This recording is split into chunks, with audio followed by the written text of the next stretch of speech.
mute, slip, slice, select, zoom, and playback. So there are different tools here. They are very similar to the ones that are in the piano roll, and they work exactly the same here, but with the clips or the patterns here. So let's select a pattern here. I'm just going to select a random pattern like baseline number 2, for instance, just to demonstrate how this works. So let's do that.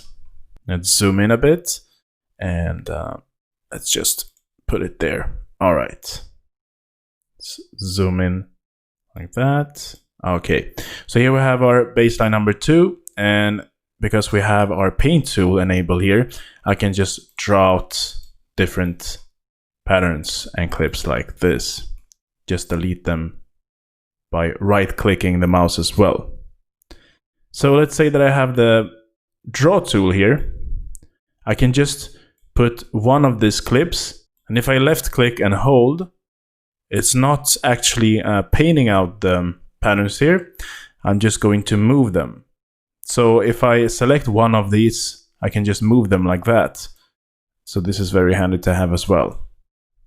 Then we have our delete tool. So this is basically the same thing as right clicking on the clip. So like that, but you can do that with the left click instead.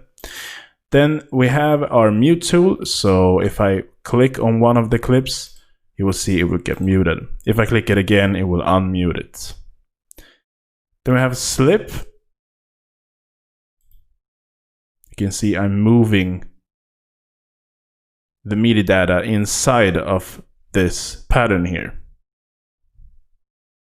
We have our slice tool. And this is basically how much and where you want to move or cut a pattern. Then we have our select tool here.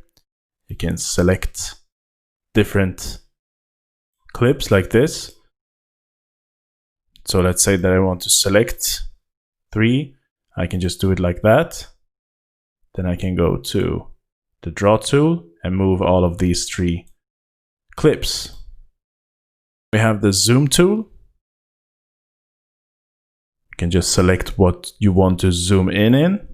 Like that. You can go even further like this, and you can just go to Command or Control and click to zoom out.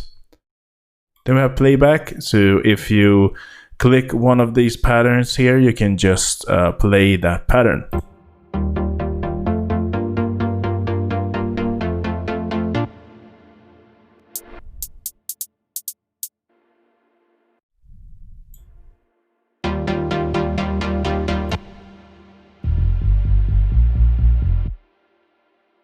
Just like that. And to make this a lot easier to do, instead of going and clicking here every time you want to, let's say you want to do anything, it's a lot better to just memorize these different key commands here. So as you can see, as soon as I hold on one of these tools here, you can see the key command for that tool in the info box. So you can see, for instance, the draw tool. If I click P, I just go to the draw tool. If I click B, I will go to the paint tool, and so on and so forth. So let's say that I want to, select. You can see, you can also see that if I right click and hold, I can do the same thing here. So let's say that I want to select, slice, and then draw. So I have P, C, and E. All right. So first I want to draw. So let's just click on P. As you can see, nothing is really happening right now. And this is because we have this on and this enabled right now. It's typing keyboard to piano keyboard. So if you have this enabled, every single keystroke here on your keyboard will be an actual, like a MIDI keyboard playing. So you will play exactly like if you would be playing on a MIDI keyboard. And this is for all of the different keys you have on your keyboard, on your computer keyboard, you know. So let's disable this for now. And now all of the different key commands that is showing up in the info tool here will work. So P to draw, then we have C to slice, E to select, for instance. So P, now the draw tool is enabled here. Then we have the C, which is our slice tool, and E to select. And you can just work very quickly by memorizing these different key commands here. There are a lot of different things you can do with these clips. So let's say that I want to, let's say, change color on this clip, for instance. So as soon as I just click on the left-hand side of the clip, you get a pattern clip options window. So as you can see, you can preview this, you can select source pattern, edit pattern, you can rename and color, change color, and so on and so forth. So let's say I want to rename and color just this clip here. So let's say that I want to call it chords alternative, because let's say that I changed it up a little bit. So I want to create a different color for this one, just so I can see that this clip is a bit different. So I can do it like that, and now you can see this clip, which is linked to this first one here, is changing the colors. And you can, if let's say that I want to do it with just this one and leave this one alone, because they are now linked, because they are the same pattern, I can make it unique. So let's say that I do it like this, and now you can see it created a new pattern for us, which is the same one, but this is now not linked with the first one. So let's say that I want to rename and color it. I can do it with this one, and you can see it's doing its own thing right now. What you also can do is to put the different pattern clips on whatever track you want here, basically. So it's not locked to the track that you have here. So you can just basically put it wherever you want.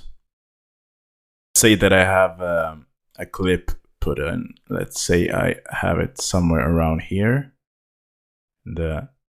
this side, on a new track like that. And you can see this is named something different, and the track is just named track 58 or track 59 in this instance. So what I can do here is to just rename it. I can go to rename color and icon, and I can call it chords pattern, and I can color it the same as our clip here, and that will be fine, you know. But what you can do is to just go and auto name. So now this will be the same name as our clip here, or as our pattern clip, and it will actually do the naming and coloring for us. All of the different tracks here, all the different patterns here are basically grouped together. You can see here in the vocal group, kick group, which contains a lot of different patterns here. So how do you group a track?